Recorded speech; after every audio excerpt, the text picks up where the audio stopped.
श्री स्वामी समर्थ. ह्या दादाच्या व्हॉट्सअप ग्रुपला ज्यांना कोणाला जॉईन व्हायचं असेल तर त्यांनी डिस्क्रिप्शनमध्ये जाऊन लिंक दिलेली आहे, तिथून तुम्ही जॉईन होऊ शकता. तसेच तुमच्या कोणत्याही समस्या प्रश्न असो दादांना तुम्ही व्हॉट्सअपला मेसेज केला तर ते दादाकडून तुम्हाला भक्ती मिळेल आणि ती भक्ती केली की तुमच्या सगळ्या समस्याचे निराकरण होऊन जाईल. ज्यांनी ह्या दादांच्याकडून भक्ती घेतली आहे आणि ती मनापासून केलेली आहे अशा सर्व भक्तांचे समस्या निवारण झालेले आहे असे बरेच भक्तांचे अनुभव आहे. स्वामींची भक्ती करताना आपल्याला पहिल्यांदा ह्या गोष्टी माहीत असणं तितकंच गरजेचं आहे. कारण बरेच भक्त म्हणतात की मी इतकी भक्ती करूनही मला त्याचा फायदा झालेला नाही आहे. त्यामुळं ह्या दादांचे अनुभव शब्दाचे काही विचार त्यांनी मांडलेले आहे. ह्या गोष्टी आपल्याला माहिती असणे तितकंच गरजेचं आहे.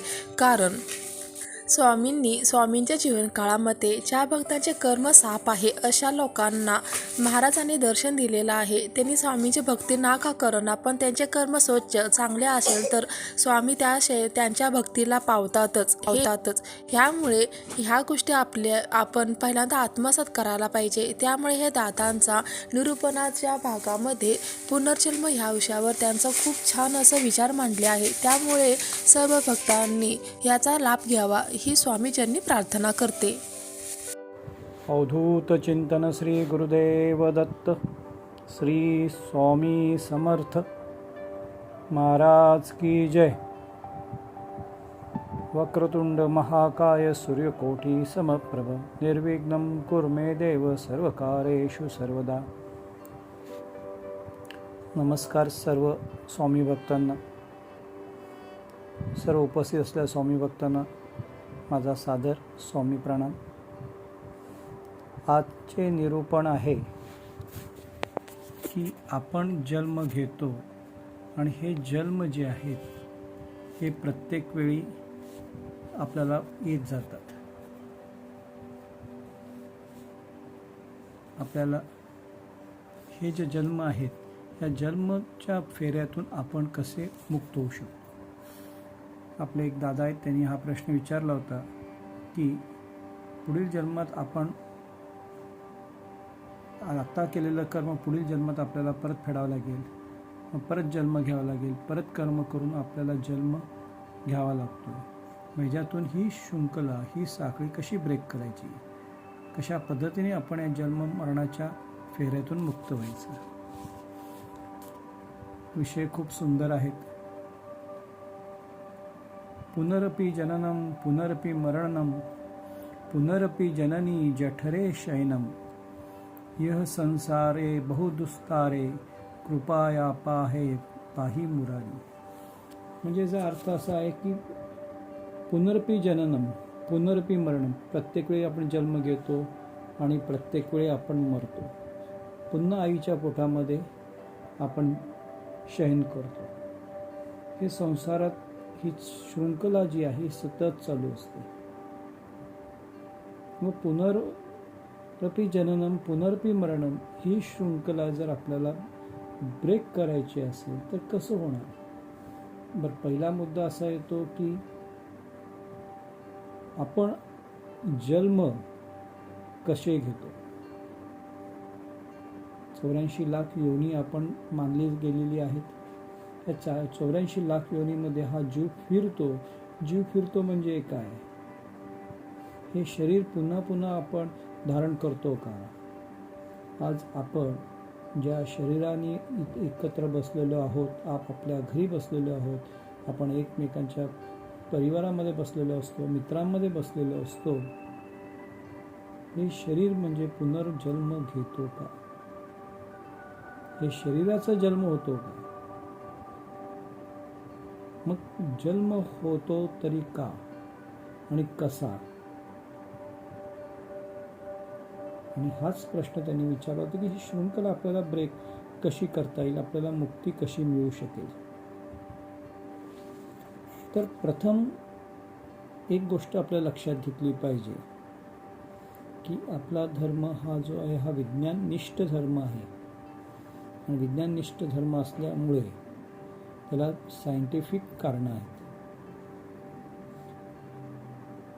शरीर म्हणजे काय तर आपण धारण केलेलं एक वस्त्र आहे. आपण म्हणजे कोणी?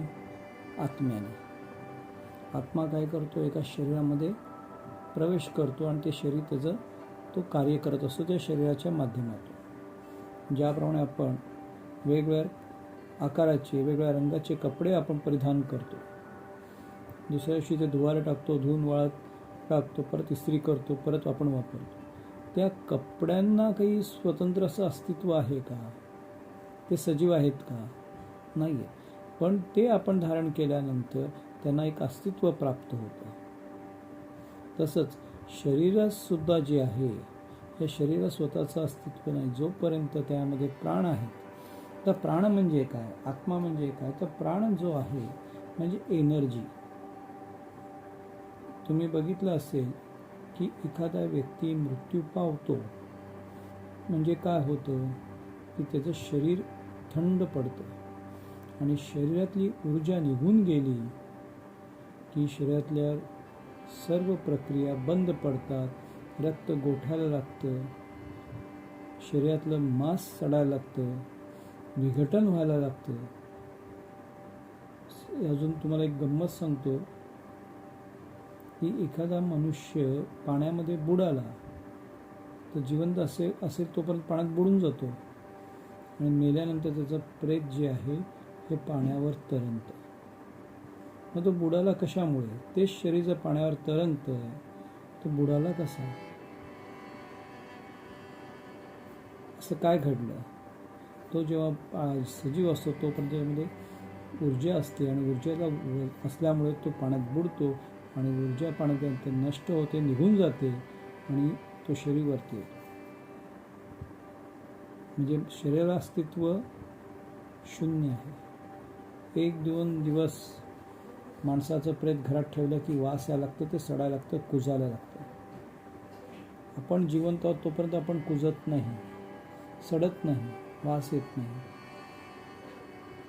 शरीरातली ऊर्जा निघून गेल्यानंतर त्या शरीराला वास येणं, कुजणं, सडणं, गळणं हे कसं काय सुरू होऊन जातं?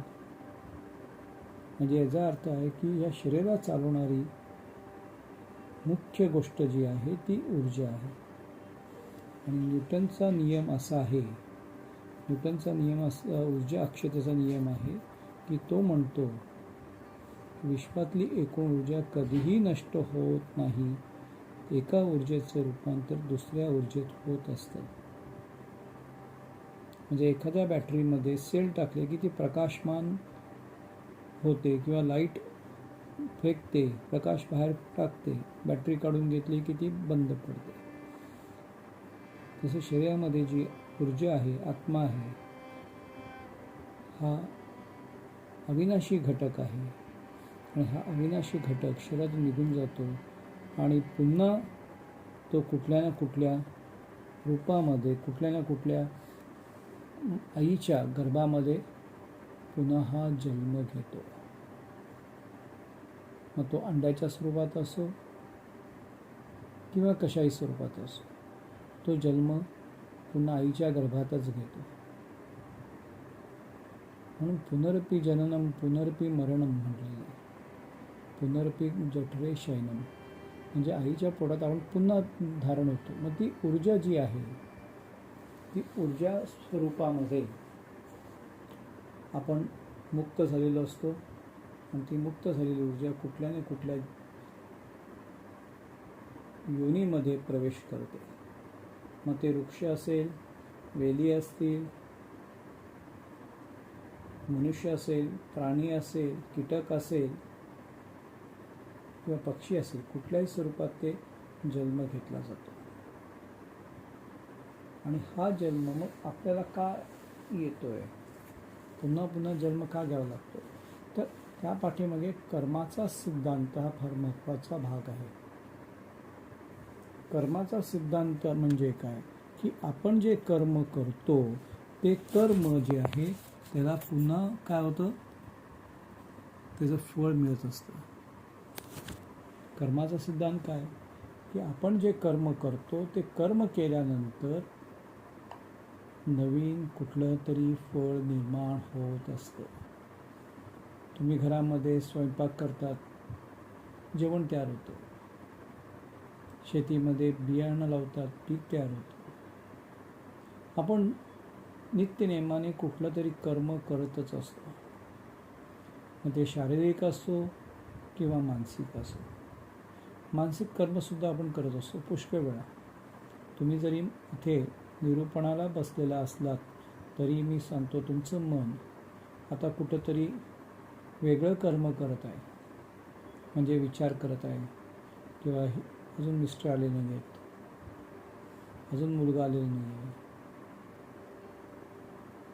आता जेवणाची वेळ झालेली आहे, घरात पाहुणे येणार आहेत, मी निरूपण ऐकते, आई काय करत असेल, वडील काय करत असतील, भाऊ काय करत असेल, भाऊजाई काय करत असतील, दीर काय करत असेल, जेठाणी काय करत असेल, असे अनंत विचार आपल्या डोक्यात चालू असतात.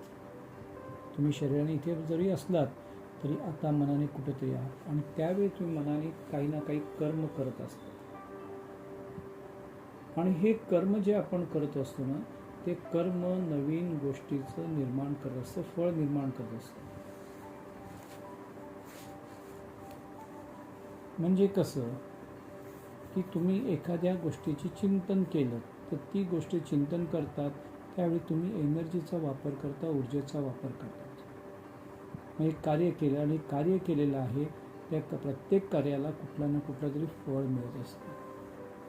तुम्ही खूप चिंता केली, त्याचं फळ काय मिळणार आहे? तुमचं शरीर खराब होणार आहे. तुम्ही खूप डिप्रेशनमध्ये आहात, तुमचं शरीर खराब होणार, तुम्हाला BP येणार, डायबिटीस होणार, हातपायाला मुंग्या येणार, संधिवात होणार, वेगवेगळे आजार आपल्याला तयार होत जातात. आपण जे विचार करतो हे कर्म करत असतो, आणि त्या कर्माचं फळ आपल्या शरीरावर होत असतं, आजूबाजूच्या वातावरणात होत असतं. मी एखाद्या माणसाचा राग करतोय मनामध्ये, आणि ती व्यक्ती अचानक समोर येते तर माझा रागाचा द्रोख होतो, आणि मी तिथे वादविवाद होतात, भांडणं होतात. म्हणजे आपण कर्म जे आहे, प्रथम कर्म आपण मनाच्या स्तरावर करत असतो, आणि मग प्रत्यक्षात ते कर्माला उतरत असतो. मग आपण जे कर्म करत आहोत, कर्माची 3 पद्धती आहेत. एक सकर्म आहे, एक निकर्म आहे, आणि एक अकर्म आहे. सकर्म म्हणजे काय? आपण चांगलं काम करणं, एखाद्या चांगलं बोलणं, एखाद्याचं चांगलं वागणं, एखाद्याची सेवा करणं, नोकरी करणं, किंवा आपण पीक लावणं, शेती करणं, म्हशीचं दूध काढणं, सर्व चांगली कामं जेणेकरून कोणाचंही नुकसान होणार नाही असं कार्य जे केलं जातं ते सकर्म. दुसरं कर्म जे येतं ते वाईट. आपण दुसऱ्याचं वाईट चिंतन, एकाबद्दल वाईट बोलणं, निंदा करणं, टोमणे मारणं, चहाडी करणं, एखाद्याचं नुकसान होईल असं काम करणं, हे कर्मसुद्धा एक कर्म आहे. आणि तिसरं कर्म आहे अकर्मक, जे आहे म्हणजे काहीही न करणं, हे सुद्धा कर्मच आहे. तुम्ही घरात काहीही न करता बसून राहिला तर तुमच्या शरीरामध्ये व्याधी तयार होते. तुम्ही काहीही न करता घरामध्ये बसून राहिला तर घरातले लोक तुम्हाला ओरडायला लागतात. तुम्ही काही न करता घरात बसून राहिला, तुमची मानसिक स्थिती खराब होऊन जाते, तुमची आर्थिक परिस्थिती खराब होऊन जाते. म्हणजे कर्म हे 3 पद्धतीने आपण करतो. 3 पद्धतीचे कर्म आहेत, आणि 4थं कर्म आहे आपलं मानसिक कर्म. मग हे कर्म आपण जे करतो, ह्या कर्माचं फळ आपल्याला प्रत्येक वेळी मिळत असतं. आता पुष्कळ जण आपल्याला म्हणतात की दादा आमच्या घरात हा प्रॉब्लेम आहे, दादा आमच्या घरात तो प्रॉब्लेम आहे, दादा हे आजारपण आहे. ह्याला कारणीभूत कोण आहे? ह्याला कारणीभूत आपलं कर्म आहेत. आपण काय करतो? आपण विचारच करत नाही. आपण बोट जेव्हा दाखवतो, समोरच्याकडे एक बोट दाखवत असतो, त्यावेळी 4 बोटं आपल्याकडे असतात. टाळी कधी एका हाताने वाजत नाही. आपण जेव्हा कर्म काहीतरी करत असतो, चुकीचं कर्म असतो, त्याचं फळ म्हणून आपल्याला त्याचं रिटर्न मिळत असतात. मी तुमच्याशी वाईट बोललो की तुम्ही माझ्याशी वाईट बोला. मी तुमचा द्वेष केला की तुम्ही माझा द्वेष केला. आता तुम्ही म्हणा आम्ही काहीही न बोलता सुद्धा आमच्याकडे वादविवाद होतात. ह्या पुढील भाग आपण भाग 2 मध्ये पाहणार आहोत. एकाच व्हिडिओमध्ये घेतला असता व्हिडिओ खूप मोठा होऊन जाईल, त्यामुळे याचा 2 भाग केला आहे. श्री स्वामी समर्थ.